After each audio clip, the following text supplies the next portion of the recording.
When I was washing my wife's clothes, I found a train ticket to the south tucked deep inside her jacket pocket. That was the moment everything shifted. I realized she'd secretly signed up for a 15-year teaching program in a remote town, the same place where her old crush was volunteering.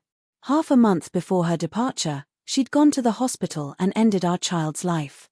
I didn't know it then, not officially, but in my gut, I felt it. She told everyone she cared about, her friends, her family, her colleagues, through farewell dinners, toasted to new beginnings. But she never told me. 3 days before she was set to leave, I quietly bought a ticket of my own. Same station. Same time. Only, my train would head in the opposite direction. And on the day of her departure, as the platform filled with the hiss of engines and the weight of unspoken words, I boarded my train under her stunned gaze, leaving her behind with a set of divorce papers and the evidence of her lover's crime. When Angelica stepped out of the hospital that day, I didn't need words to understand our child was gone. I watched her swallow the pills that would clear the blood, her hands trembling only slightly. "What's wrong with you?" I asked, pretending not to know. She froze for a second, then forced a smile. "Just a little cold." I didn't call her out. I just reminded her quietly, "You're pregnant. Some medicine isn't safe to take." My calmness must have unnerved her. She was used to me panicking over every little cough, rushing her to the hospital, blaming myself for not taking better care of her. But that night, I was too calm, too cold. She walked over, wrapped her arms around me, pressed her face against my chest, and whispered, "Honey, why aren't you happy?" I pushed her away gently. "It's nothing. I'll take a shower first." Maybe she thought she'd hidden everything well. She didn't question me, just smiled, pretending nothing had changed. "Honey, I bought your favorite crab and barbecue," she said. "I'll heat it up." She moved around the kitchen, humming softly, her face full of warmth and care, and I almost laughed. Bitterly. Because I knew. I knew everything. A secret ticket. A 15-year plan. The abortion. The farewells. Even the food she offered me now, leftovers from the banquets she'd had with everyone except me. After my shower, I noticed something small but telling. The microwave wasn't even plugged in. The food was cold. So when I told her I had to work late and retreated to the guest room, it wasn't because of exhaustion. It was because I couldn't stand to sleep beside a woman whose heart had already left. The next morning, she banged on the door, her voice sharp, demanding why I hadn't eaten what she made. "Are you just going to waste my effort like that?" My nerves snapped. "You didn't even plug in the microwave last night," I said flatly. "What exactly did you expect me to eat?" Her expression faltered, just for a moment, before she turned back to the kitchen. "I made breakfast. Come eat." It was always like this. Every time she did something wrong, she'd suddenly become extra gentle, as if kindness could erase betrayal. She set down a plate of rice balls and tamagoyaki, things she used to make when we first fell in love. A nostalgic move. A desperate one. "I'll take the tamagoyaki to school," I told her. Instantly, her face changed. She snatched it away, hiding it behind her back. "This isn't for you," she snapped. Then, she shoved last night's leftovers toward me, sticky, sour, untouched. "You eat this," she said coldly. "Don't waste my effort." I stared at her, at the woman who once told me I'd never be lonely again. And in that moment, I realized she was already gone. So after she left that morning, slamming the door behind her, I threw the food in the trash. Then, I pulled out my phone and booked a train ticket. The same day. The same platform. If she wanted to go, I would let her. But not before I made sure she'd see what her choices had turned us into. We'd always had this quiet understanding between us, an unspoken rhythm that carried us through every season of our love. It lasted until the day we stood side by side at the altar. I remember promising her, before everyone we loved, that I would cherish her, protect her, and never leave her for the rest of my life. 8 years slipped by like a dream. I kept that promise, every word of it. But the first one to break away wasn't me. It was her. I stared at the confirmation message on my phone, a train ticket to a destination opposite hers. And in that moment, I knew. From now on, we would be two lines running parallel forever, close, but never crossing again. That evening, Angelica texted me, saying she was out singing with friends. I didn't have to ask who. I already knew, another farewell party, another goodbye she shared with everyone except me. So I replied with a single word, okay. No questions. No concern. No more pretending. Lately, she'd been going out every few nights, stumbling home past midnight. Whenever I asked where she'd been, she'd snap at me, "Can't you give me some space? I told you I'm with friends. Why do you keep calling?" And then, with that sharp tongue she'd grown, she'd twist the knife. "If you're so restless, go wash the clothes. Mop the floor. There's plenty to do here, or are you waiting for me to do that too?" It was almost surreal. Because this was the same woman who used to curl up in my arms, whispering, "I just love sticking to you. Being with you makes me happier than anything else. You can't ever get tired of me, promise?" Back then, she couldn't go a day without me. Now, even one question felt like a chain. So I stopped asking. Stopped fighting. Why make myself miserable over someone who was already gone in every way that mattered? But that night, when the clock hit 2:30 a.m., I couldn't sleep. My chest felt hollow. So I called her. The music and laughter on the other end were deafening. I could barely hear her voice. Then came a loud thud, followed by her best friend's teasing voice. "Angelica, you really are the pure love champion, huh? After all these years, Jeremy calls once, and you're ready to drop everything and run off with him for 15 years. What about your husband? Aren't you afraid he'll divorce you?" Angelica's voice came back, drunk and careless, but I heard every word. Divorce. When I made this decision, I already knew I was done. The only reason I'm still acting is because he can't live without me. Laughter followed. True enough. You were his light, remember? I bet he won't even be mad. He might beg you to stay. And if you tell him you're leaving for 15 years, he'll probably wait for you. That's how much he loves you. I laughed too, quietly. But the tears came anyway. The light of my life. Did she really believe that gave her the right to destroy mine? Yes, once upon a time, I had been grateful she appeared in my lonely world. But that gratitude didn't mean I would throw away my dignity or become her shadow. No. That, I could never do. It happened by accident, the day I found Jeremy's photo. She'd hidden it all these years.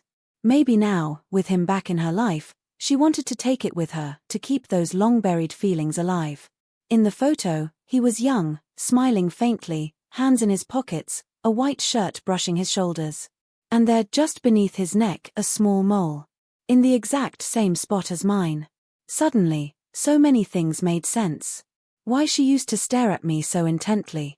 Why she'd kiss that spot on my neck every time we made love. Why she always wanted me in white. All this time, she hadn't been looking at me. She'd been seeing someone else through me. So when she walked into my life back then, when she turned her back on everyone and chose me, was it love? Or was I just a stand-in for a man who got away? I'll never know. But after 8 years of marriage, I'd done my part. I'd given her everything I had. And now, I owed her nothing more. That night, I hung up the phone, not in anger, but in release. If she was determined to leave, then I would let her go. No more begging. No more pride to sacrifice. She didn't come home that night. And by morning, the living room buzzed with the sound of her parents and younger sister. "Angelica," her mother said softly, "we heard the countryside is rough. Take these with you. If you need anything, tell Mom." Her father's voice followed, hesitant but firm. "Are you really not going to tell Logan? What if he disagrees?" Angelica was quiet for a long time. Then she said it, the words that ended everything. "I'll leave without saying goodbye.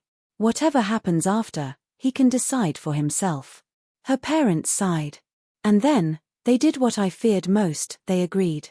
"Even if it's unfair to Logan," her father said, "you're our daughter. We'll stand by your choice. As long as you're happy, that's what matters." Her sister nodded through a smile. "We'll always support you. Because we're family. Family." And that's when it hit me, even after 8 years of marriage, I was never really part of theirs. The distance I'd always felt wasn't because I hadn't tried hard enough. It was because they'd kept me out, afraid I'd ever replace Jeremy. Everyone knew it, even if no one said it out loud. Angelica loved Jeremy. And me. I was just the stand-in. The man she chose when the one she wanted was gone. The substitute who filled a void she never intended to keep filled for long. That's when it finally sank in. Her decision to leave wasn't some sudden rush of emotion, it was planned. Thought out. Every detail, every step, carefully arranged long before I ever found that train ticket. When I opened the door that morning, the room fell silent. Angelica's parents froze mid-sentence. Her sister's smile vanished. And Angelica, she looked as if she'd seen a ghost. Her pupils tightened, her breath caught. "You didn't go to work today?" she asked. I kept my voice flat. The schedule changed. No classes today. I'd told her about the change days ago, but she'd been too caught up in her excitement about seeing Jeremy again to remember. She hesitated, her voice wavering. "When did you wake up? Did you hear what we were saying?" I stepped toward the bathroom, forcing a small, easy smile. "What were you saying?" My calmness seemed to soothe her nerves. She exhaled, pretending to sound casual. "Nothing much. My parents just dropped by. They'll leave soon." Her father quickly waved his hands. No, we won't stay. We just came to give Angelica some things." And like that, they slipped away, avoiding my eyes. As soon as the door closed, Angelica called out, "Since you're not working today, help me sort through these things. My head hurts, I'm going to lie down."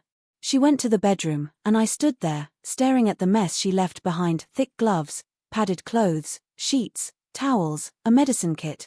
Everything a person would need to live far away from home. A quiet laugh escaped me, cold and bitter. Then I turned and walked out. There were still 3 days left before she'd leave.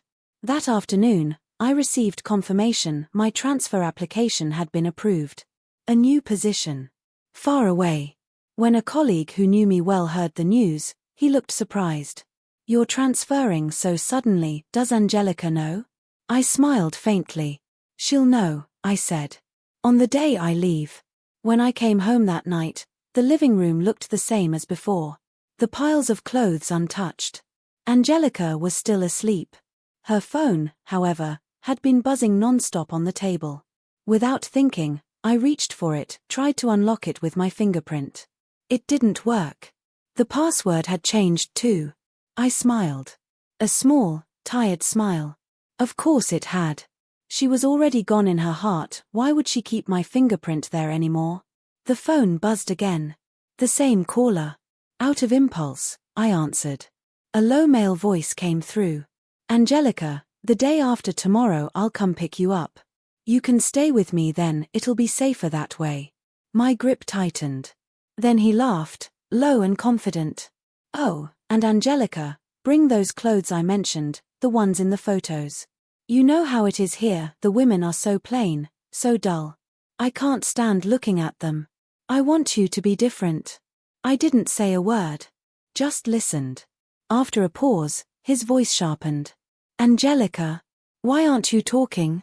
Is that man beside you?" I smiled, a slow, deliberate smile. "She's asleep," I said. Silence. Then the line went dead. If he had made me suffer, it only felt right that he'd taste a little of that himself. By the time I finished packing my luggage and set it neatly in the guest room, Angelica finally woke up. She walked into the living room, saw the mess still scattered across the floor, and her temper flared. "Logan, I told you to clean this up. Why didn't you? You said marrying you would mean a better life, and now I just ask you to help with a few things, and you can't even do that." I looked at her, really looked at her. The woman standing before me wasn't the same one I married. Her patience was gone. Her voice, sharp. Her eyes, distant. Everything I did seemed to irritate her. I didn't argue. I just said quietly, "Your phone kept ringing." Her eyes widened. She rushed over, nearly tripping in her slippers, grabbing the phone from my hand. The guilt on her face said everything. "You didn't look at the messages, did you?" she asked. I met her gaze. "You changed the password. Even if I wanted to, I couldn't." She froze, stammering, searching for words, excuses, anything. I just But nothing came. I didn't need to hear it anyway. I'd already heard enough. I took a breath. Angelica, if you want to leave, I won't stop you. You never needed to hide it from me. Before I could finish, she cut me off sharply. What nonsense are you talking about? Who said I'm leaving? Where would I go? Her voice was raised, almost trembling. That was her way, deny first, twist the truth later, turn the blame back on me if she could. The air felt heavy between us. I finally asked, softly but clearly, Angelica, you're leaving, aren't you? She frowned. What do you mean I'm leaving? Where would I even go? Logan, when did you become so paranoid? Her tone sharpened again. This whole thing is your fault, and you still dare accuse me. This time, I didn't back down. The things you said with your parents, I said evenly. I heard all of it. Her breath caught. Panic flashed in her eyes. What are you talking about? I heard everything, Angelica. Her face went pale. She rushed toward me, grabbing my hand, her voice desperate now. Logan, what I said that day, it was just talk. Don't believe it. I won't leave you. I pulled my hand free. You won't leave? I asked quietly. Then why are you going to volunteer teach? Her body stiffened. She flinched like a cornered animal. Then came the excuse, shaky and hollow. It was the school's order that I go. I didn't tell you because I didn't want you to be upset. I'm only going for 10 days, maybe half a month. I'll be back soon really. Inside I laughed coldly. Even after everything she was still lying to me. Logan, don't forget you're the one who said you'd love me for a lifetime. I'm only going to volunteer for a while and you can't even wait for me. Don't forget when everyone else isolated you, I was the only one who stood by your side. All these years of marriage, whenever we fought, she always used the same excuse to shut me up. But like I said, after 8 years I no longer owed her anything. I understand. Go ahead. I won't stop you. I couldn't be bothered to argue with her anymore. Even now Angelica laughably believed I would wait for her. She still thought she could deceive me, keep me as her backup plan, her safety net. Even for 15 years she was confident I would remain faithful, waiting for her return. But she was wrong. This time I would not wait. On the last day before leaving I had the mole on my neck removed. It left a black scab which would fall off in a few days. With everything laid bare between us, I spent the last night before departure in a hotel. During that time Angelica sent me a message, Logan, I'm only going for a while. Wait for me. I made another phone call. I asked, is the news about Jeremy molesting a student true? The other person replied, that's the reason he was transferred here in the first place. If it weren't for someone protecting him, it would have been exposed long ago. All right, thank you.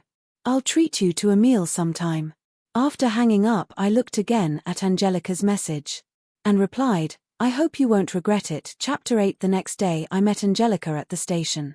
She was on the phone, but when she turned and saw me she hung up immediately and walked over, her tone carrying a trace of joy. Logan, you came to see me off. I knew you were only speaking out of anger. How could you possibly divorce me? I told her, I'm not here to see you off. Angelica grabbed me, refusing to believe it. If you're not here to see me off, then why are you here? With the crowd moving around us, my luggage at my feet became visible. Angelica's gaze fell on the 2 suitcases behind me. Her brows furrowed. What do you mean, are you going to volunteer teach with me? I answered vaguely, something like that. But the truth was she was going to the mountains to teach while I was being transferred to a village as the vice principal. If at first Angelica had felt guilty toward me the moment she thought I was going with her to volunteer teach, she lost all restraint. She exploded at me in public. Logan, what the hell is wrong with you? I'm going to volunteer teach and you have to follow me too. We've been married 8 years and you still don't trust me. Can't you give me a little freedom, a little trust? No, I was wrong not to tell you about going to teach. But that was only because I was afraid you'd refuse. Why must you make things so ugly? Her eyes turned red as she accused me, as if I truly were some twisted control freak. As if I were trying to stop her from doing something noble for the good of the country and its people. The people around us began whispering. My train was about to arrive. Since I was leaving anyway, I didn't want to waste more words. In front of everyone, I pulled Jeremy's photo out of her pocket. Isn't he the real reason you're going? Then I produced her abortion certificate. Angelica, I won't say more. But don't treat me like a fool. Our destinations are completely different. Once I arrive, I'll mail you the divorce papers.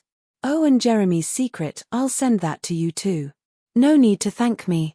With that, I lifted my suitcase and before she could even process my words, left her stunned on the platform. And I boarded the train heading in the exact opposite direction from hers. Chapter 9. When the train slowly pulled away, I saw Angelica get on board as well. The timing was ripe.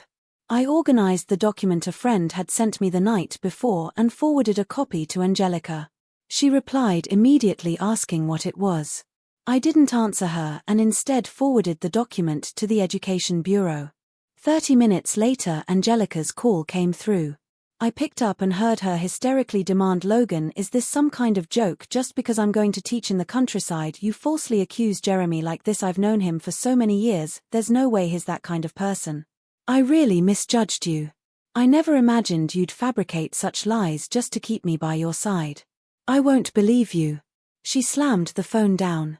After 8 years with her, I knew she had begun to doubt. If she really believed me, she wouldn't have made that call. This would be the last call she ever made. I blocked all her contact methods. I closed my eyes for a short nap. But my memory flew far back. Back then I was preparing to propose to Angelica. To surprise her, I had deliberately not answered her calls that day because I was afraid I might let the secret slip. That day Angelica, unable to reach me, asked all our friends about me. Because I had warned those friends in advance, they all said they hadn't seen me. Angelica panicked. She thought something had happened to me and went to the police to report me missing. When she later learned it was all a misunderstanding, she broke down in my arms sobbing. "I thought something happened to you. Why didn't you answer my calls?" She pounded my chest with her hand. My guilty heart melted into a puddle. Holding her face, I promised from now on I won't miss any of your calls. "I'll make sure you can reach me anytime," I'd once told her. "I'll never let anything hurt you again. So please, don't cry." Back then, I meant every word. But 8 years have a way of softening even the strongest promises. The love didn't disappear, it just changed shape. She started calling less. Her replies grew shorter. She could always reach me, but somewhere along the way, I stopped being able to reach her. When I stepped off the train, the village greeted me like an old friend. Local officials smiled warmly, leading me to a small but clean lodging. It wasn't the kind of countryside you see in old films. The roads were paved now, the homes solid, the air crisp. Still, one thing hadn't changed: no one wanted to stay here long. Teachers came and went like passing seasons. Most dreamed of returning to the city the moment their term ended. The school was short on staff, so many of us wore too many hats. One teacher, Jenny, had just graduated, young, bright-eyed, full of purpose. When I asked why she came, she smiled and said, "This is my hometown. They sent me out once to study, so I came back to help send others out too." Her words carried a warmth that made silence feel heavy. Then she asked why I came. When I hesitated, she didn't press. She just nodded, as if she already knew. Days passed. The simplicity of the place seeped into me, the children's laughter, the neighbors' greetings, the easy rhythm of kindness. I started to think maybe I could stay. The kids brought me fruit and wildflowers, the villagers invited me to their homes. For the first time in a long while, I felt peace. Until she reached out again. Angelica. She must have learned the truth by now about Jeremy, about the lies. Her message came from an unknown number. It was long, emotional, apologetic. She said she was sorry. Said she had misunderstood me. That she'd only gone with Jeremy because she thought he'd been punished unfairly, just like me once. She pitied him. Thought he'd been isolated. And when I appeared in her life back then, I'd filled that emptiness, that ache to stand by someone again. But now she knew the truth. Jeremy hadn't been some victim of politics. He'd been transferred for preying on women, for harassing female teachers, for ruining lives. He should have been fired, but someone protected him. Worse, he hadn't changed at all. He acted like a tyrant in that remote school. He was even married. I already knew. I'd known for weeks. From the moment I found her train ticket, I started digging. My old college roommate was from this very place. I asked him quietly to check. He laughed bitterly. There's nothing to check, he said. Everyone knows Jeremy. He harasses students, teachers. Half the parents here don't want to send their kids to school. Within a month of coming, he got a teacher pregnant. The child's nearly 10 now. So what was love, really? I'd spent 8 years married to Angelica, believed in her, built a life around her, and she threw it all away because of a few words from her first love. One man she married. The other, she never stopped clinging to. Maybe that's love. Or maybe it's just selfishness dressed up as something noble. I turned off my phone. Just then, Jenny showed up at the door with a bright smile. My pomelos are ripe, she said. Come pick a few to take home. I nodded. It felt good to say yes to something simple. We walked along the dirt path, sunlight filtering through the trees, until fate decided to test me again. Angelica stood there. I wasn't even surprised. After years together, shared accounts, mutual friends, she could always find me if she really wanted to. But what startled me was how she looked, thinner, her eyes red from crying. A week had passed, yet she looked like she'd aged years.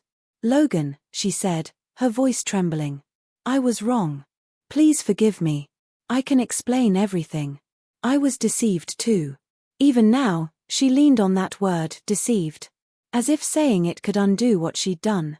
But both she and Jeremy had played their parts too well, two people lying to each other and themselves.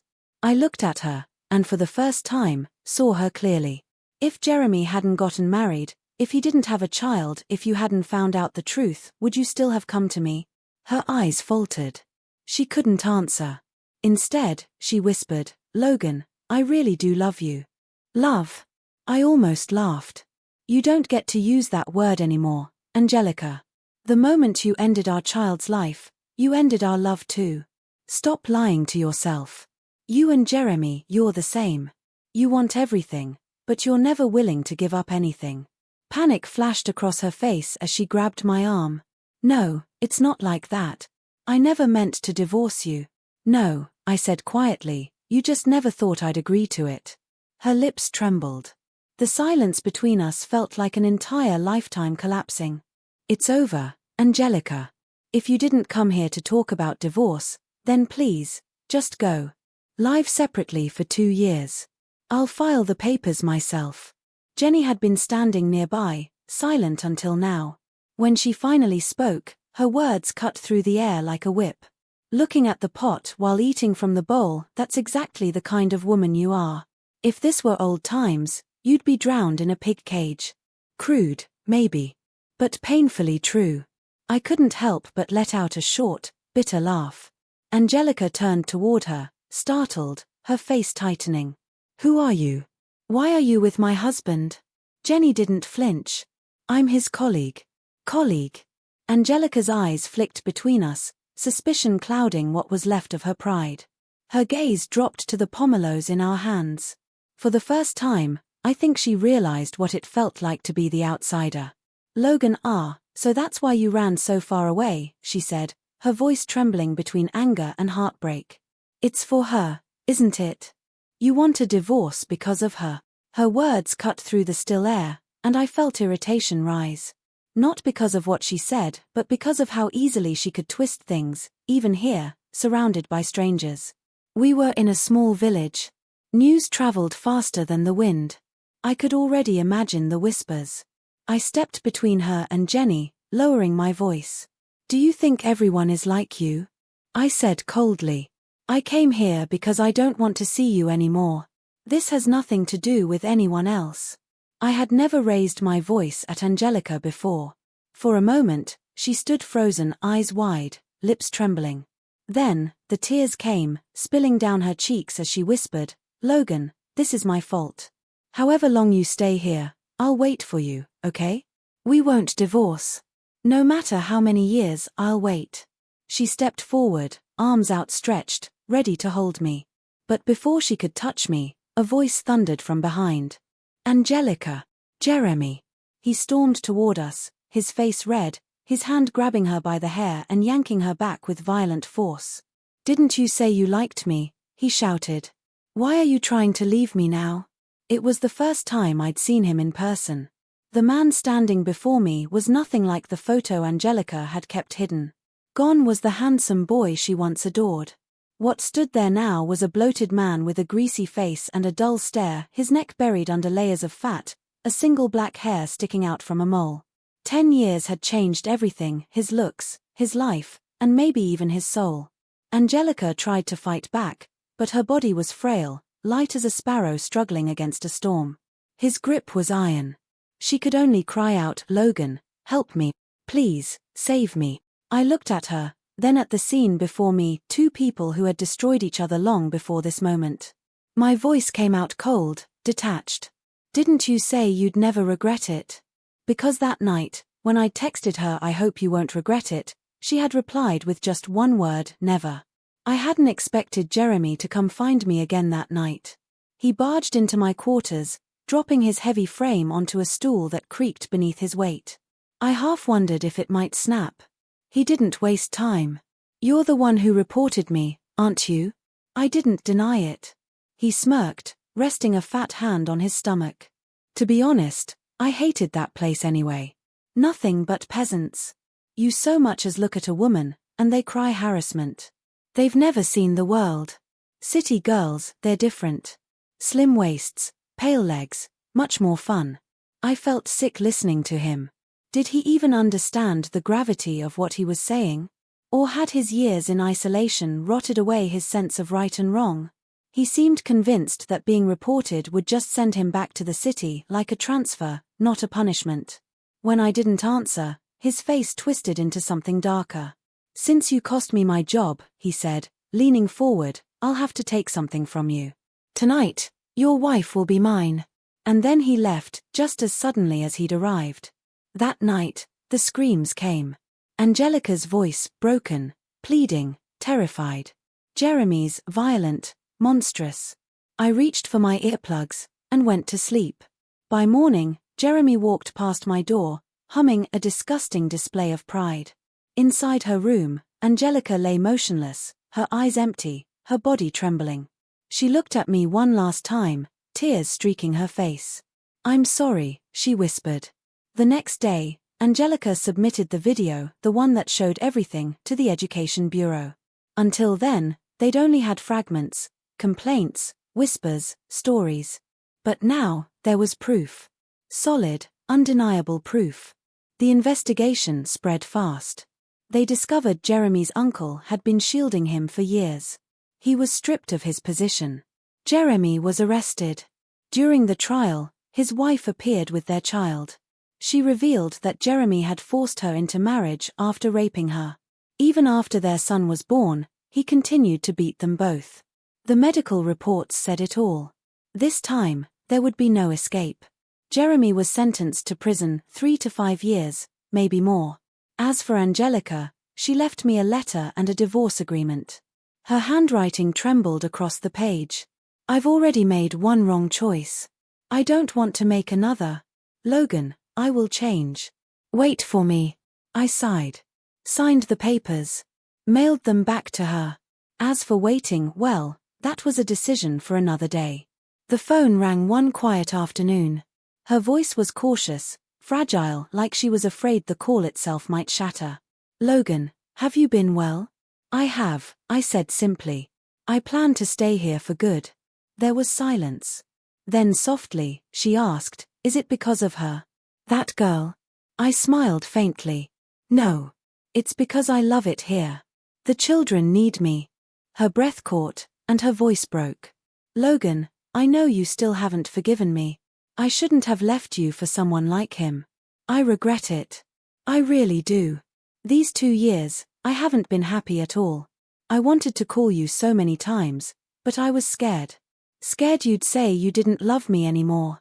She hesitated, then whispered, "It's been 2 years, Logan. Can we start over?" I took a deep breath. "Angelica, I don't love you anymore. That's the truth. But I don't resent you either. Time doesn't erase everything, but it helps us forget. Helps us find peace."